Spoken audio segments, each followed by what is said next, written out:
I'd like to introduce our keynote speaker this morning, Obiageli Ezekwesili, Obi, as she likes to be called, is a globally acclaimed economic policy expert, democracy advocate, and community builder.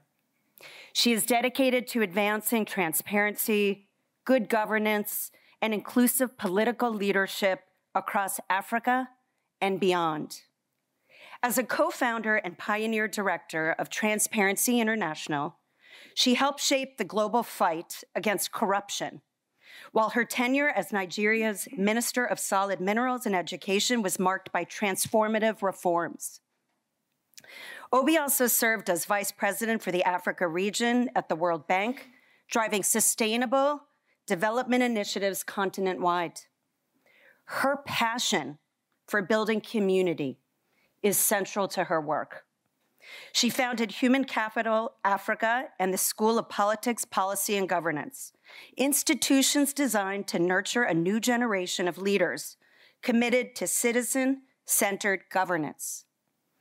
Through the Fixed Politics Initiative, a citizen-led movement to structurally change and innovate politics throughout the world, she has mobilized citizens to demand accountable, inclusive politics that prioritize democratic principles and social justice. And her leadership in the Bring Back Our Girls campaign, which mobilizes citizens in advocating for the speedy and effective search and rescue of all abducted girls in Nigeria, and for the rapid containment and quelling of insurgency, further exemplifies her ability to galvanize communities and the world around critical human rights and democratic causes. Internationally, Obi serves as a board chair of Women Political Leaders and has been recognized for her global democracy advocacy. She is the founder and CEO of Human Capital Africa, which helps African governments improve education and invest in their people's potential. As if all this was not enough, in 2018, she was a Nobel Peace Prize nominee for her highly regarded work, which advanced transparency in the extractive industries in Nigeria and globally. In recognition of her outstanding contributions to democracy, governance, and community empowerment, Obi was awarded the prestigious Ford Family Notre Dame Award in 2022, underscoring her impact as a visionary leader dedicated to building just and thriving societies. These are only a few of her accomplishments and accolades. There are too many to name. Suffice to say, through her expertise, visionary leadership, unwavering commitment to community building, Obi continues to inspire and drive transformative change across Africa and the world. It is my distinct pleasure to introduce our keynote speaker this morning, Obi Ezekwesili. Please join me in giving her a warm welcome to this year's Democracy Conference.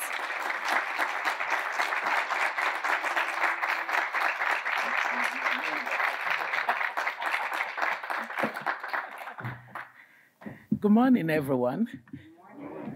Where I come from, you actually say good morning back with a lot of energy. So give me some energy. Lovely. I am so delighted to be at this year's Democracy Conference. I want to, of course, start by thanking all my friends at Notre Dame. I feel like a part of the family because when my husband and I were in your midst in 2022, and I was speaking at the Dignity and Development Forum and then received the award of the Ford family, I was really taken back to my days as a young woman who was the head of the Legion of Mary. My Catholic life just came right in front of me. And so I am very honored to be asked to come into your midst again. I do want to say that it is not at all accidental that all of us are here in the capital city of the world for democracy. And that if we're here, we have convened at a time that is historic, because anyone who still wants to sit at a place where we're talking about defending and promoting democracy has to be one who shares very strong values of what we know have been important for the progress of humanity. And so I thank you for being co-defenders of a political system that I absolutely believe in. Democracy as a principle and democracy as a practice are often worlds apart. And if we did not know that before, we now know.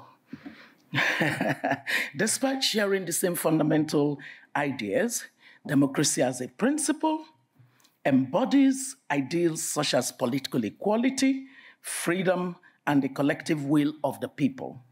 It is built on the belief that governance should reflect the interests of the citizens and be accountable to them. The principle of democracy envisions a system where power is distributed, voices are heard, and policies serve the common good. However, democracy as a practice, meaning how democracy actually functions in the real world systems, can be far messier. And we find ourselves living in interesting, messier times for democracy around the world.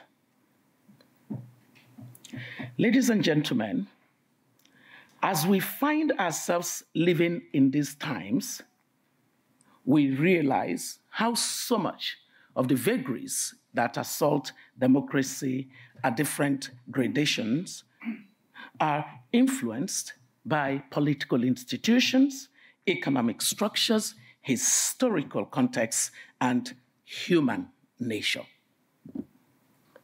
Elections may not always be free or fair.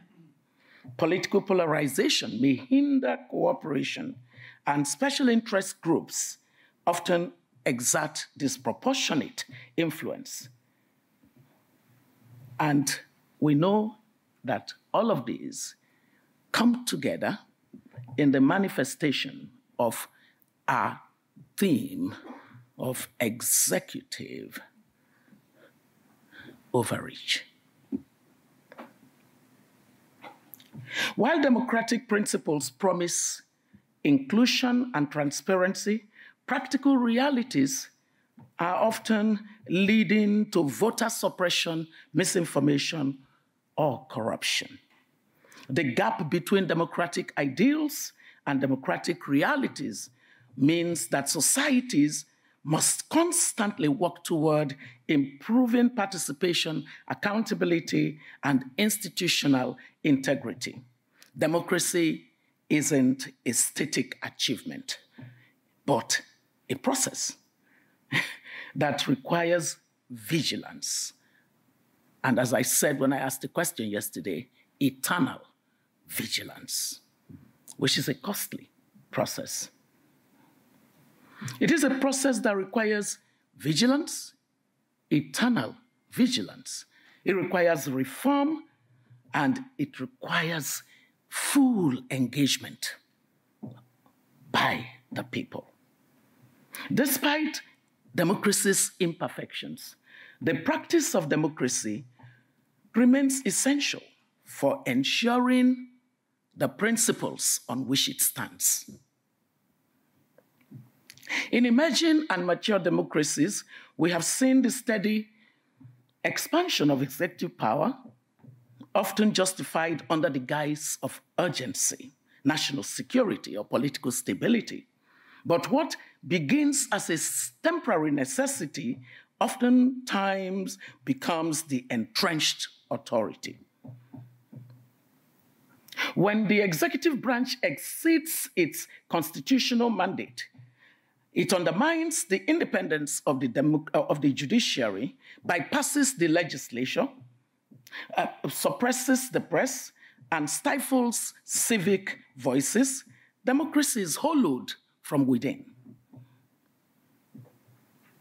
These actions erode public trust, distort policy making, weaken institutional checks and balances, and ultimately paved the way for authoritarianism, often under a democratic facade. And I can speak to authoritarianism. The larger part of my growing up was under military rule in my country. That is why I don't joke with democracy. I knew what the alternative looked like, which is why Winston Churchill did say to us that democracy is worse than all other types of government until you try the others. This year's theme, protecting democracy from executive overreach, compels us to take a closer, more urgent look at how power is acquired, exercised, and restrained, as well as accounted for to prevent abuse of the democratic system. It challenges us to be innovative and practical as we interrogate how institutions, civil society, academia, and especially the next generation of leaders, many of whom are present here, understand the value that as graduate students they can play in critically holding power to account. As citizens, we're not just observers of democracy's challenges, we're inheritors of its promise and stewards of its future. Your scholarship, your activism, and your voice will be vital in restoring democratic integrity where it has been compromised and in building more resilient systems in the years ahead. Executive overreach, as our theme, is a disconcerting situation when, contrary to the principles of separation of power and checks and balances, the executive branch exceeds its constitutional limits and encroaches on the independence of the legislative and judicial branches, thereby weakening democratic processes. Such state of affairs precipitates democratic regression as a society begins a downward spiral of decline of democratic institutions and practices, thereby leading to more autocratic governance and reaches a stage where democratic integrity is lost. So what is democratic integrity? Democratic integrity, to me, refers to the principles and practices that ensure a democracy functions fairly, transparently, and in accordance with its fundamental values. Not just fundamental values, its foundational values. Democratic values are known as the cornerstone against which the practice of democracy is evaluated. Concerns about democratic integrity often arise when misinformation, corruption, and executive overreach threaten the values and the principles of democracy. You cannot practice democracy in the breach and call it democracy. The values that guarantee democracy and its integrity would include the following, and we had quite a lot of that yesterday when all different speakers spoke. Rule of law, fundamental to democracy. Once rule of law it does not exist, what you practice is not democracy. Government and its officials must operate within legal frameworks, respecting constitutional limits. Rule of law, not the rule of man. And often it's man. I'm not taking a dig this morning at men. I'm just stating the fact that often the breach of democracy has mostly happened because men have mostly ruled.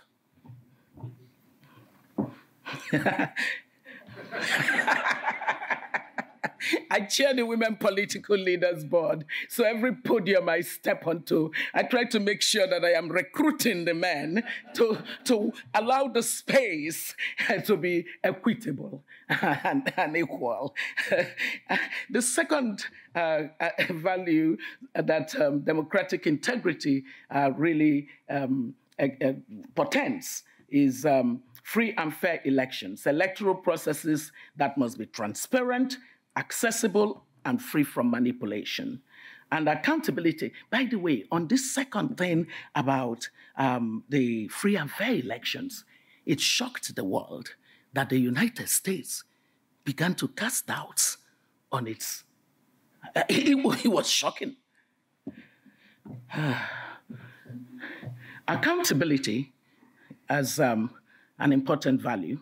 Leaders must be held responsible for their actions through oversight mechanisms like independent courts and investigative journalism, and then civic participation. Citizens play a crucial role in maintaining democratic integrity by voting, protesting, and engaging in policy discussions. And then, of course, the protection of rights, fundamental freedoms such as speech, press, and assembly. They must be safeguarded to prevent authoritarian tendencies. So I go to the segment that really looks at the context in which we all live today. And I start by saying that on the global democratic regression, it is as worrying as it comes because it is now fully representative of all regions of our world.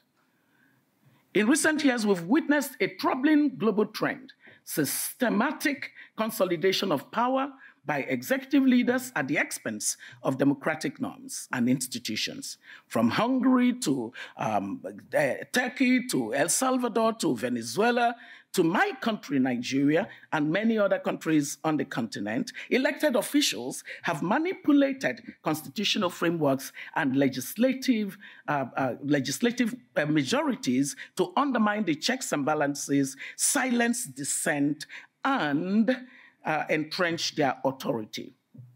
This phenomenon is not confined to any single region. According to the varieties of democracy, them, and you have a hand in it, right? Yes, I clap for you.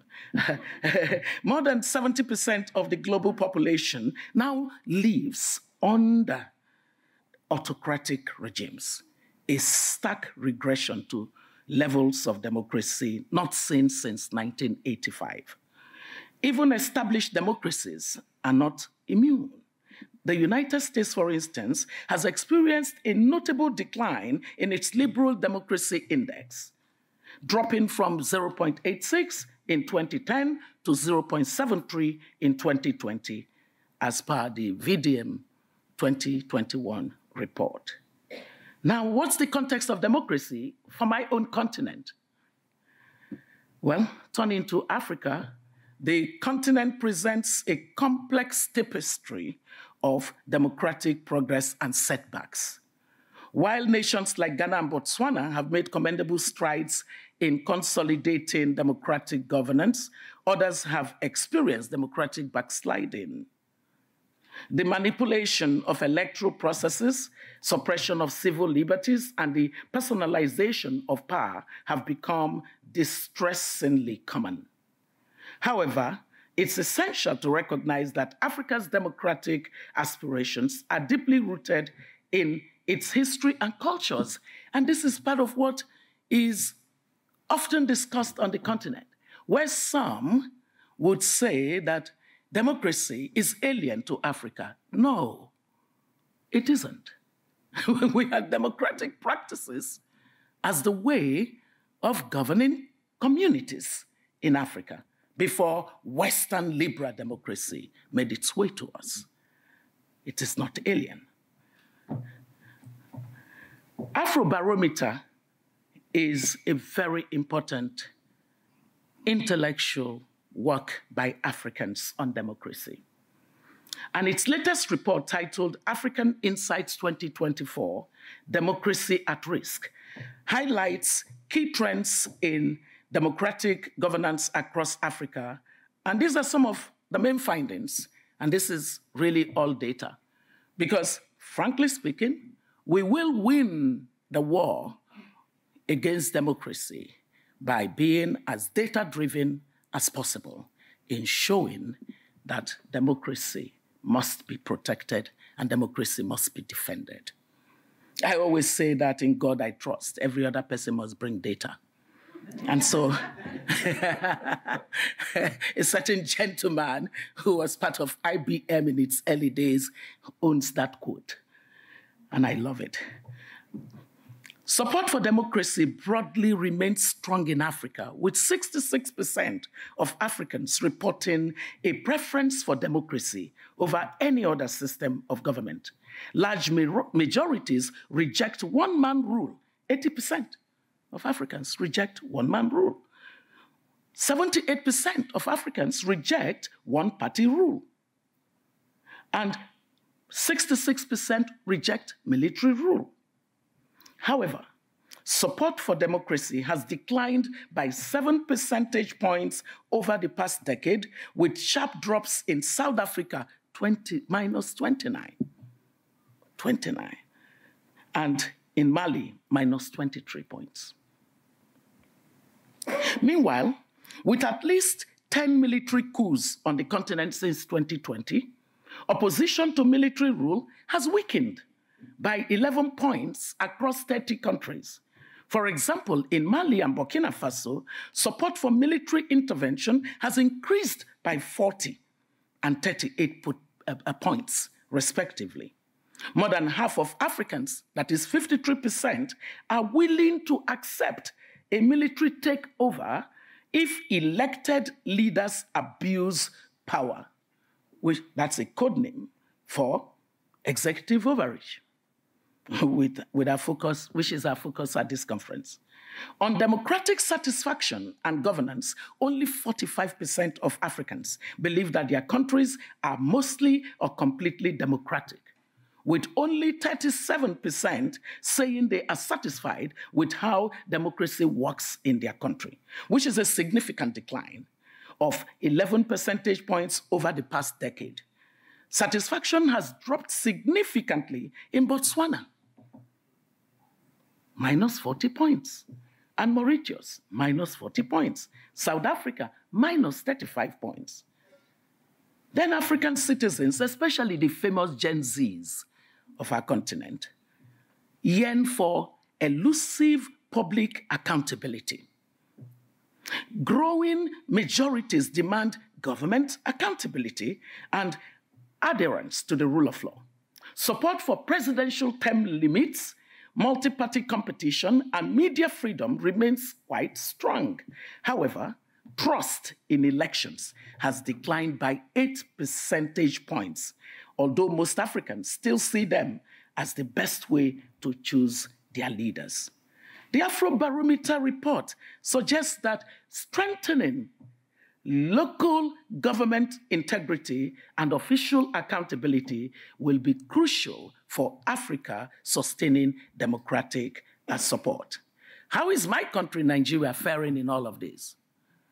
Well, taking it home to my country, the 2023 elections intended to mark a democratic milestone instead highlighted significant challenges that have contributed to democratic backsliding, with consequent deeper alienation of the voting public.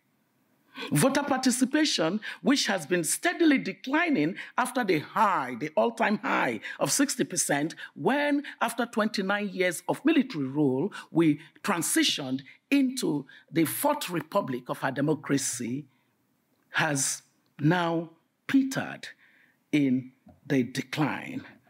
In 2019, only 33% voter participation. By 2023, 27% voter participation.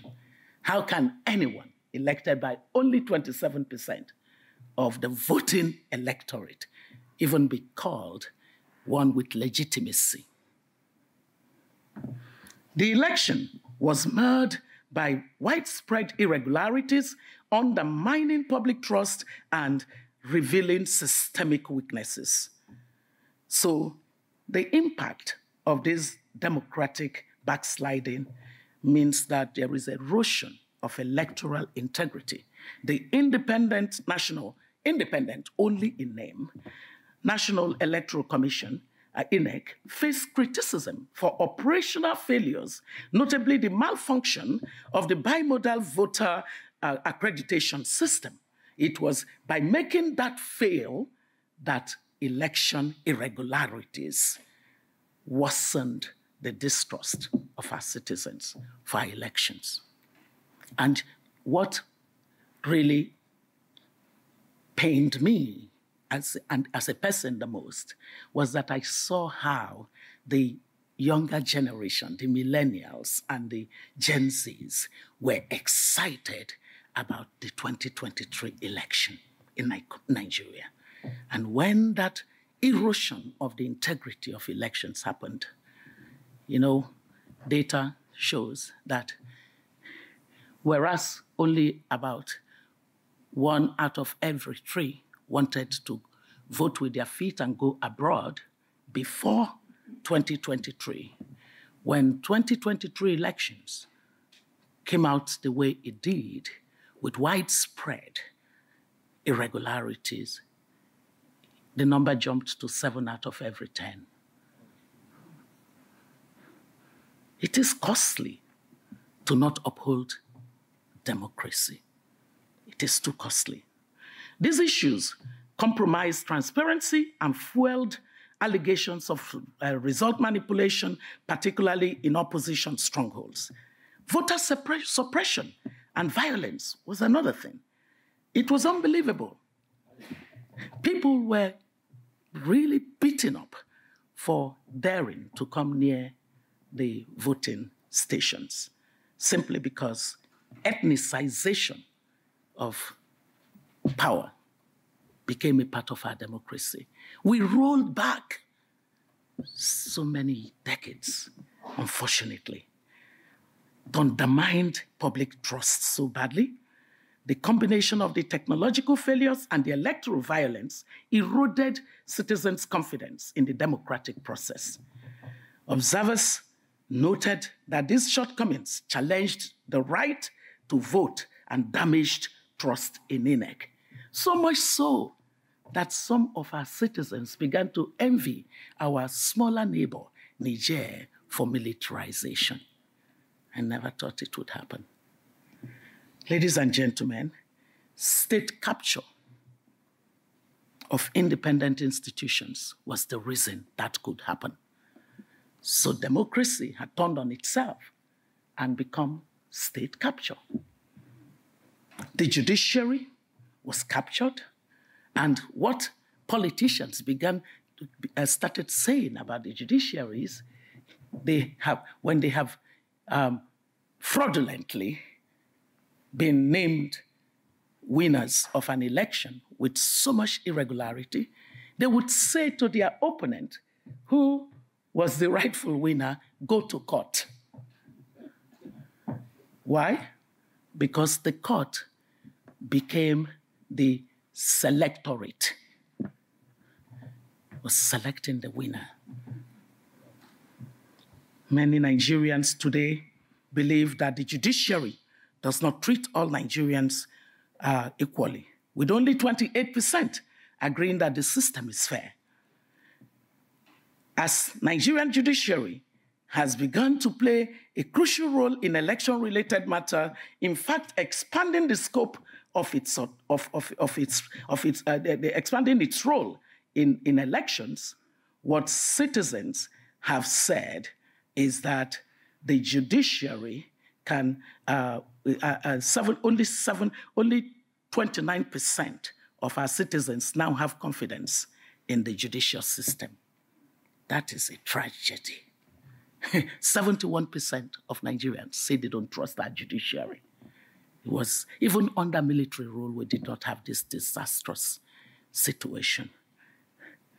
Ladies and gentlemen, having given you a landscape of the state that we find ourselves, I think that I should now wind down by saying that if we are going to achieve the noble agenda of reclaiming democratic integrity, especially on my continent, because as I speak about Nigeria, imagine, I came into the US from Kenya.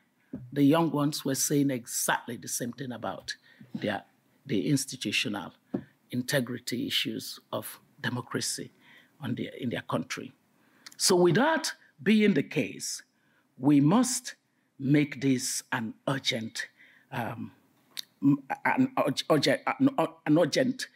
responsibility for all of us. So I say that number one is we do need to reevaluate the role of civil society and institutions. A resilient democracy relies not only on robust institutions, but on engaged civil society. But beyond civil society, active citizenship. Because part of what citizens have done is to abdicate responsibility and outsource the duty of eternal vigilance over democracy to a few people that mostly are well-meaning, but cannot alone challenge assaults to democracy. All citizens must wake up, including the ones in the United States, not just in other parts of the world. Executives have increasingly sought to co-opt and dismantle institutions that were bulwarks against such overreach. We do need to invest more in strengthening institutional capacities, because the second part of what we must do is that we must agree that there has been an erosion of competence in state institutions, whether we want to admit it or not. Most countries are not playing with the best of their talents in public institutions, and we're paying the price of incompetence. Technology is a very important part of what we must do. And I think it's the Nobel laureate, Maria Ressa, in her speech to you in 2024 said, democracies across the world are in trouble, and it is up to each of us to defend democracy. And the addition to that is that with a networked world, with the level of disruptive technologies at our behest, it just does not make sense that we are fixed on our telephones, but not fixed to democracy. It is imperative that we advocate for digital literacy, ethical tech governance, and the protection of online freedoms so that technology will remain an important tool for this 21st century era of our need to defend democracy against further erosions. Mary, I think you're looking at me because we should be starting our conversation now. Yes, but I would just try to tie it up finally. The strategies for reinforcing democracy, therefore, will have to include a determination to promote transparency and accountability. According to the organization that I had the privilege of co-founding, with robust transparency mechanisms and significantly less prone approaches to democracy, we can indeed reduce the spread of authoritarianism. Open government initiatives, such as public procurement portals, asset declaration systems, have reduced corruption of the democratic process by as much as 20% in some sub-Saharan African countries. Because what has often happened is that networks of corruption unlock themselves into the capture of the state through democracy. We therefore must ensure that we work with citizens, for those initiatives that will give real-time citizens platforms. And I think my brother from Tanzania is from Open Government. Look forward to your work. It's so important. More openness, less corruption. As a matter of fact, we do say in Transparency International that the antidote to corruption is more transparency. We need to strengthen institutional checks and balances. The World Justice Project Rule of Law Index consistently shows that countries with strong autonomous legislatures and judiciaries rank higher in democratic resilience. Investment in judicial independence and legislative oversight is sine qua non for reclaiming democratic integrity. For example, in Ghana, parliamentary budget oversight has improved fiscal discipline, reducing executive misappropriation, which is often so that they can buy democracy. Democracy for sale is a thing. Yours happens in a different kind of way, right? What?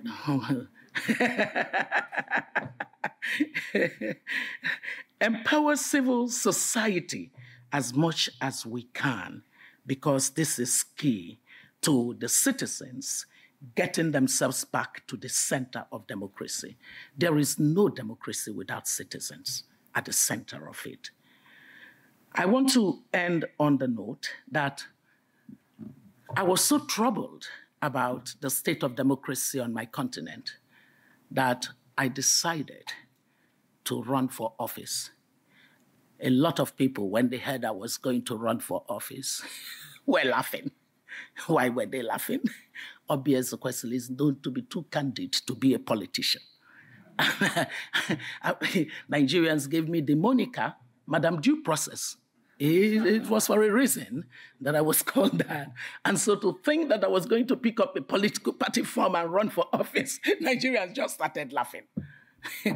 And, you know, I went into politics, was candidate for a small party that said it shared in my values, believed in everything I stood for. Who does not know Madam Due Process? Oh my God, we believe in you.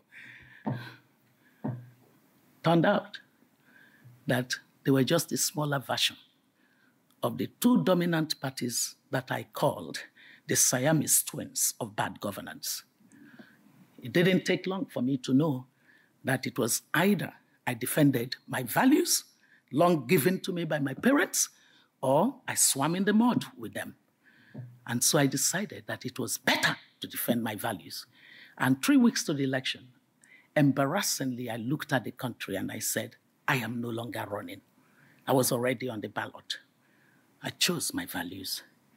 At that point, I decided if people like me continue to be outside of the politics, we will never get democratic integrity, and we will never get to all the things that Scott shared with us yesterday to be the outcomes of democracy. The resilience, the prosperity, the freedoms, the innovation, the stability would elude us. And that is the story of my continent, and especially my country. So I decided I will go to the balcony moment and reflect on why democracy continues to fail Africa.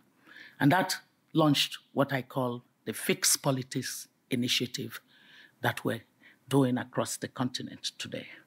And I propounded using the parallel of the theory of markets in the economic model, that the more competitive a democracy is, the more the benefit to democracy accrues to the citizens.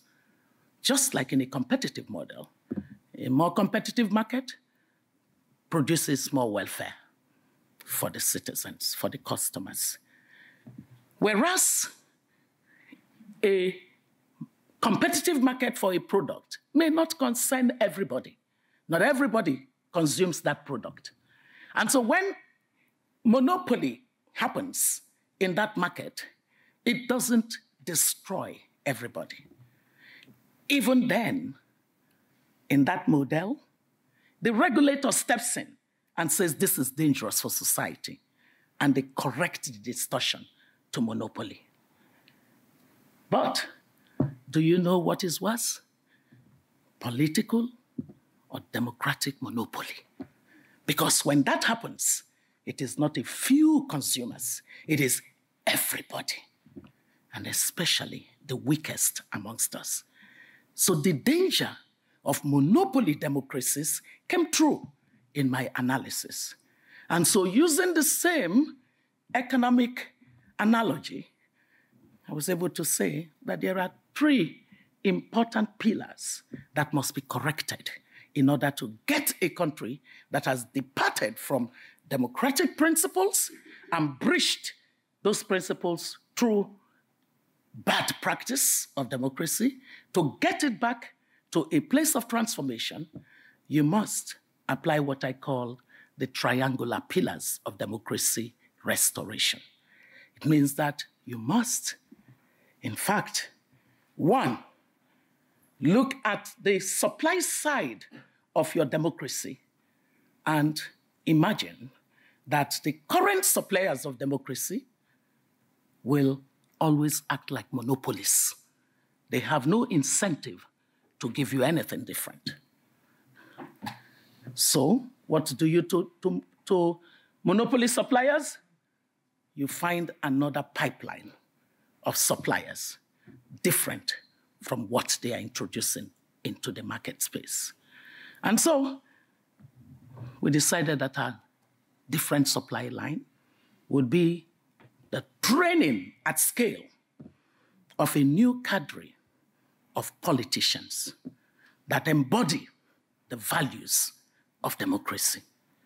And so we have what we call the schools of politics, policy, and governance that we're setting up across the continent. The Nigerian school is in its 5th year. We've already trained 754 people that I can reasonably say, as they enter the market space of democracy, their mindset is different from the monopoly Democrats, which is an oxymoron. You can't be a Democrat and be a monopolist. But that's the reality. That's the distortion we have.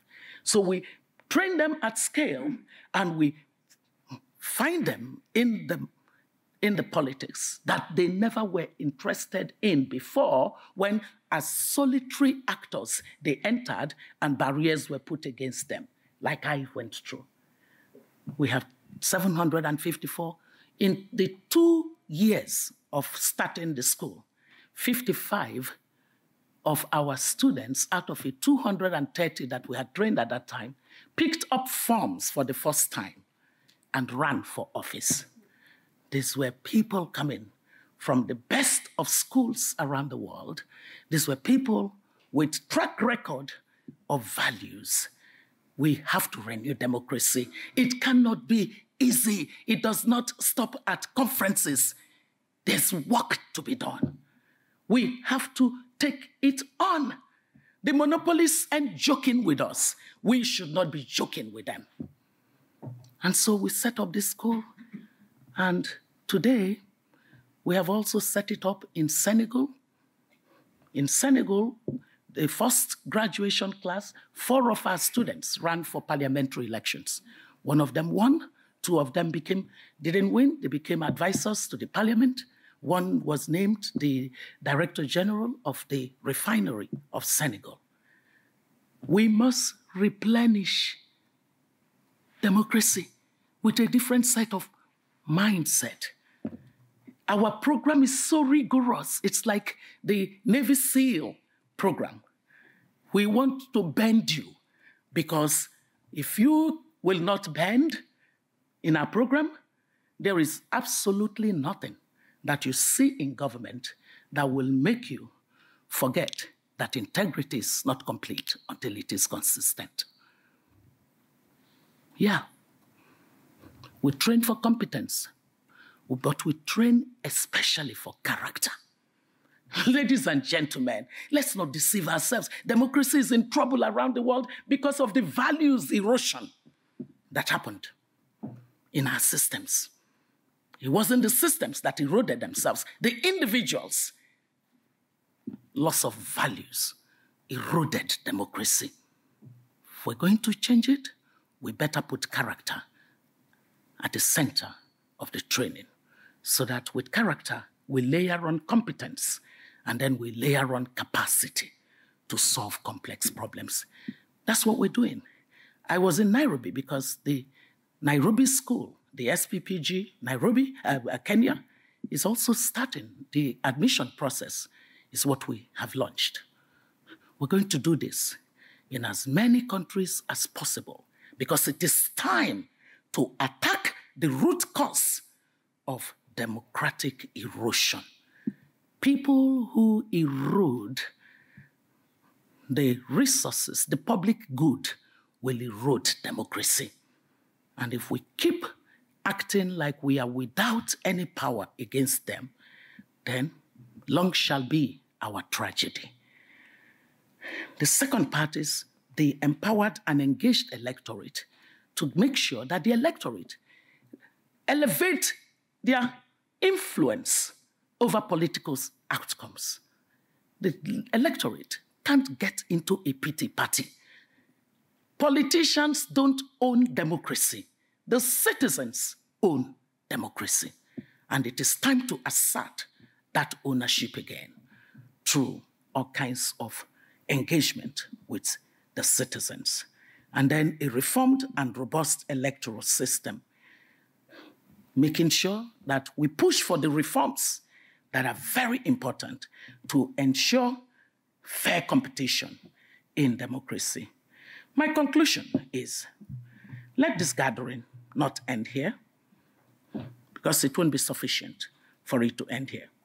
We do need to live with a renewed sense of duty to uphold the independence, to promote the transparency, to educate the citizens, and to empower the citizens to hold their leaders accountable, to find a minimum common cause for which they will stand and act in the interest of all of society. Ladies and gentlemen, if executive overreach is democracy's growing threat, then our collective power and vigilance would be democracy's greatest defense. I thank you.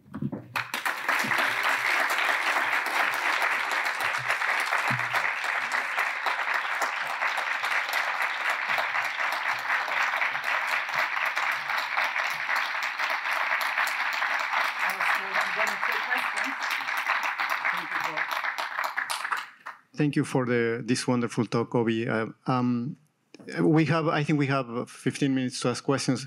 But I would like to take the advantage of being to be taking the questions to ask the first one, because I was very curious about the initiative you mentioned, I think fixed politics, and this issue of working with the normative values, right, the normative principles of supporting democracy in a world in which concern for the common good is less and less important every day. So I was wondering if you could tell us a little bit more about how do you think about the formation that is necessary to address those issues. If you could tell us a little bit about it. So what I essentially did was I took the economic indicators and human development indicators and such other related indicators, and I ran them side by side for a number of the countries on my continent. I ran them side by side, quality of political systems. And the causal relationship was just so evident. Every time that you had even a marginal improvement in political quality, you had economic growth showing up. And whenever you had the opposite direction, you saw economic growth collapsing. So I said, even by the year 2100, we will not get to development if we all just sat down and accepted this kind of mediocre state of political quality. And so I decided that I wasn't going to do anything about this alone. I needed to build a coalition of the willing. And so, using my 3 criteria for determining whether I want you to sit at my table: character, competence, and capacity, I went in search of my fellow Nigerians who cared about the public well-being. And through that, we're able to find them in private sector, in civil society, some of them even in government, some in development in the diaspora. And these 25, I invited them to the place where I was doing this back of the envelope research, just basic research, nothing complex.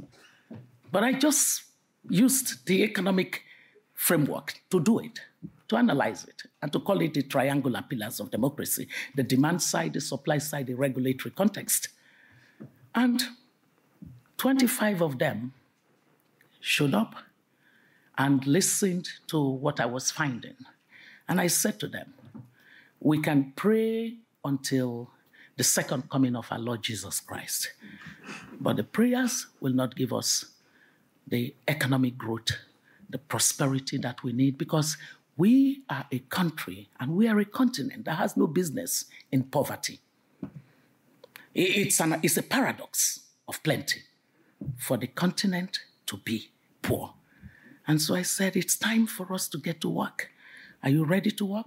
They said yes. They were so fascinated by the outcomes. So everybody realized that, look, doing some little tepid things will not structurally transform our politics. And if our politics is not structurally transformed, there's no hope for economic development of our continent. And so everybody said, we're in this together. And we started building out the initiatives that will address the structural issues on the demand side, meaning a whole electorate that does not have power to influence outcomes. And mostly because you've got an irresponsible middle class that, seeing that governance is failing, votes out of it. They have the resources to buy education for their children. They have the resources to buy private health for their children. When the power system is collapsed and not working, they generate power for themselves. They become a government in private capacity. And so they ignore the public space and treat it with lethargy and disdain. And so we needed to show them that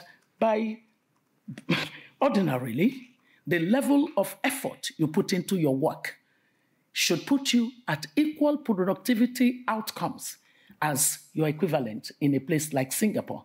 But look at the gap between you and them, just because you don't care about governance. You must wake up your middle class.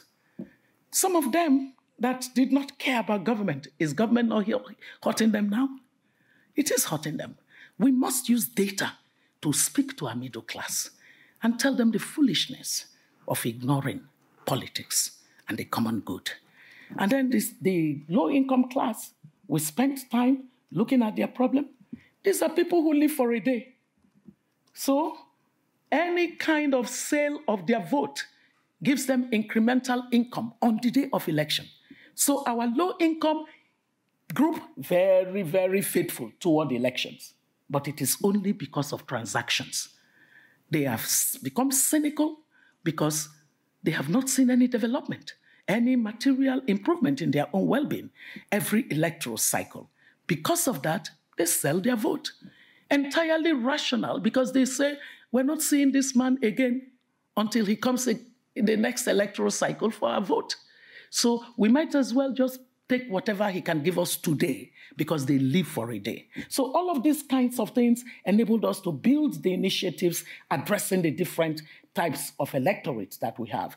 And then, of course, the regulatory side, we pushed on the matter of adding technology into the Electoral Act, which helped at a certain degree, but failed because they did not completely apply it in practice. So, and then of course, the supply side where we said, you know what, all of us who are doing well, ostensibly, are leaving the politics of our country to hewers of wood and drawers of water. Hewers of wood, drawers of water. The lowliest amongst us govern the best amongst us, in fulfillment of Plato, who said that when you think that politics is beneath you, you'll be ruled by your inferiors. So we had to do something to correct that. And that's the concept of the schools that we're now establishing. And I want to end on this note because I'm making a statement that perhaps if all of us are alive, we will come back to it when it happens.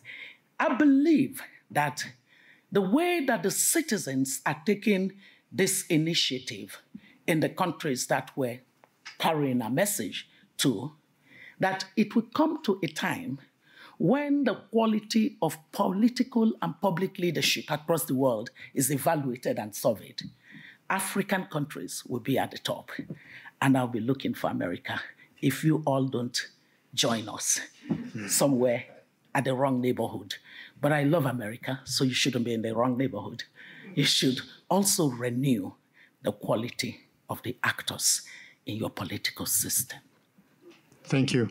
I'm sure we have many questions. Maybe we can take 2 or 3 questions and then.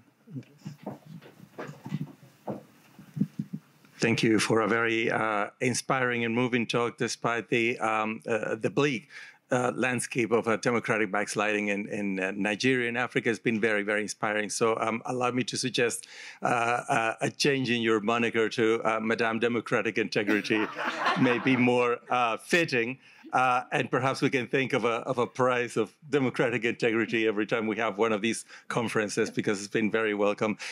In a way, you anticipated my question, which is about how is the message received in Nigeria and other African countries when there is a decline in democratic institutions here in the U.S.? You know, the issues you mentioned about challenging election results, executive overreach, low voter turnout, etc.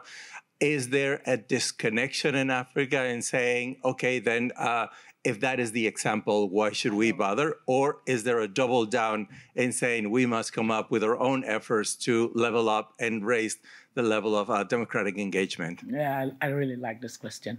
I sort of alluded to what's going on yesterday, which is that there's a whole segment of the society that grieves what's going on with the U.S. democracy. And they sort of are shocked because it was considered the bastion of the democratic principles and practice. And then there is a whole other segment that is joyful because they simply say, there goes your almighty America.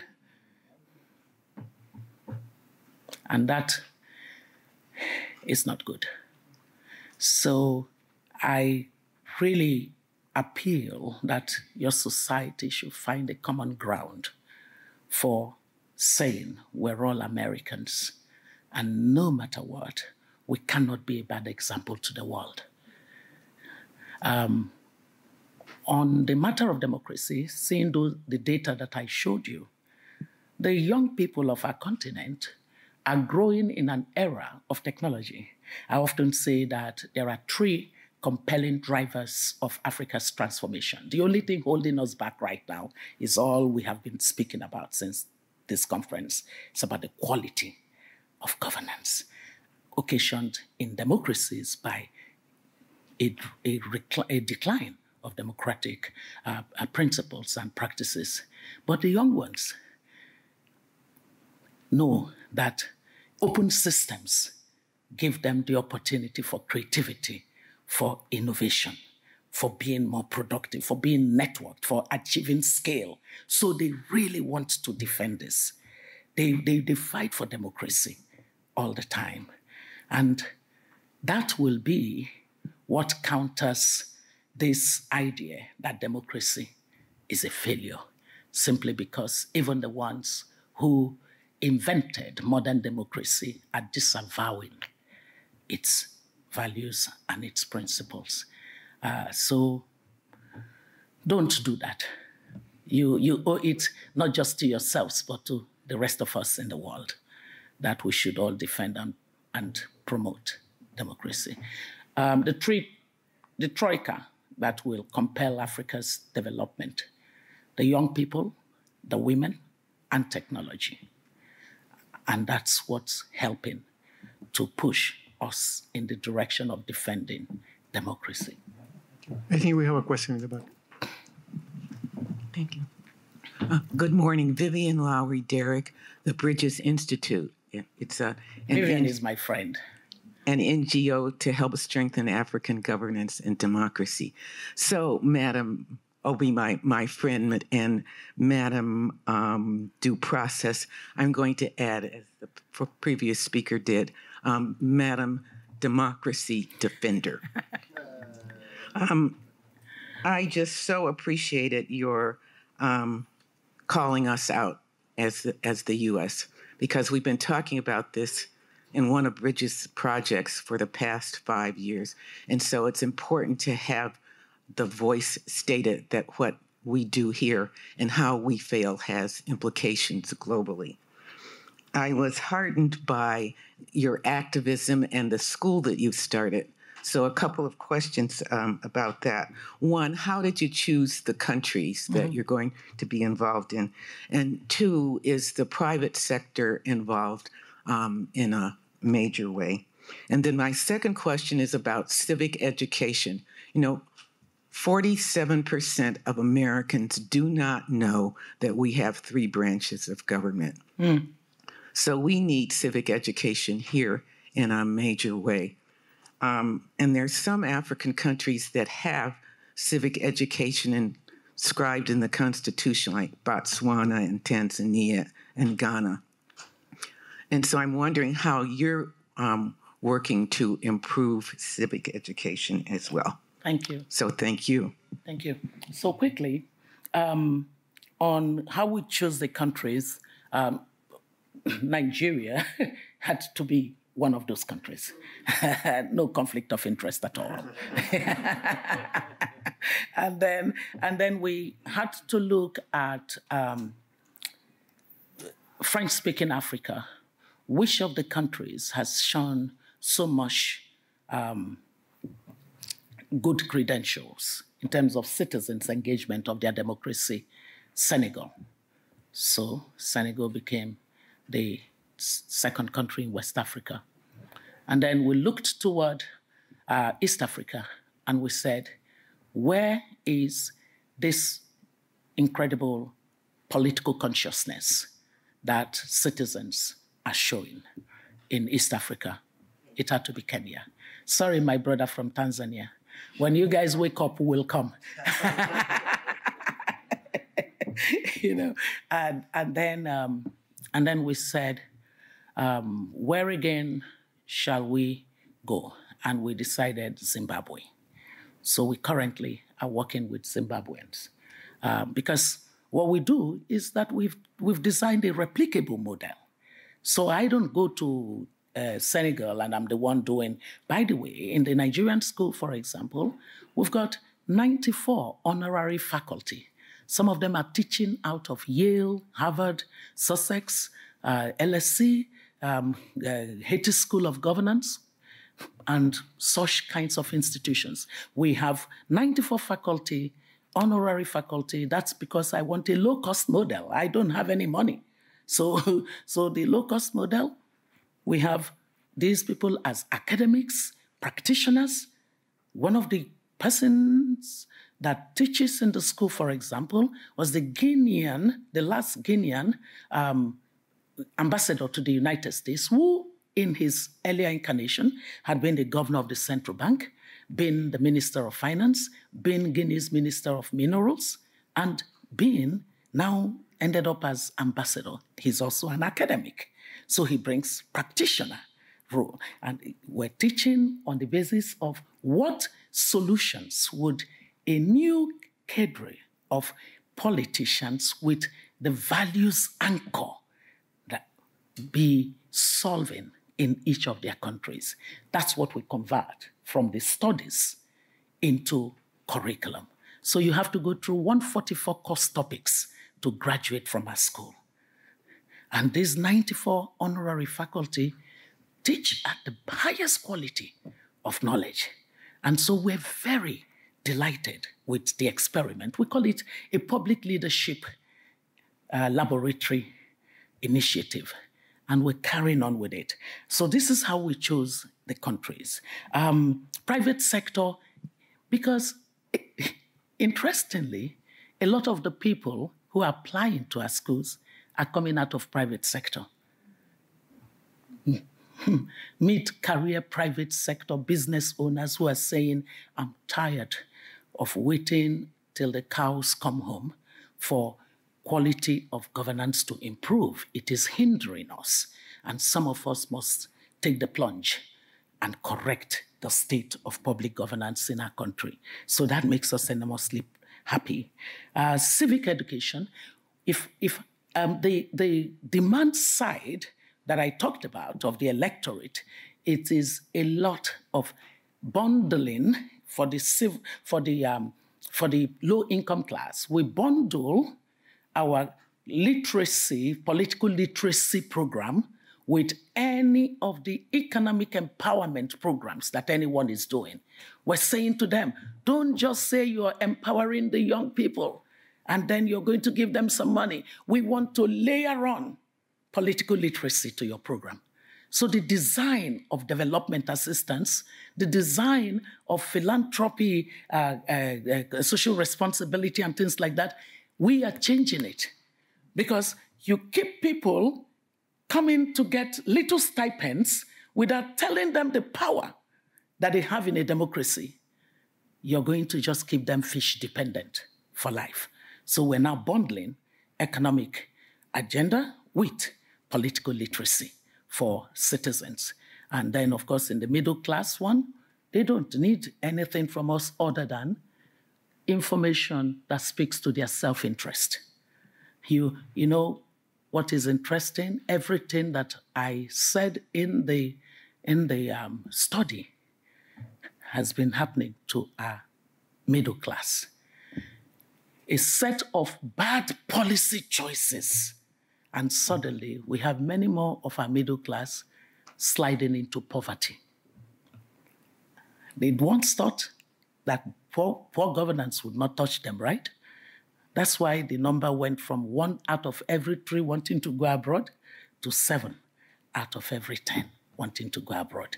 So that pushes them in a direction of saying, even if the United States said all of us should come, there's no space that would take all of us. Even if Canada said so, it would not be sufficient for us. So we must fix home. It changed the direction of their thoughts.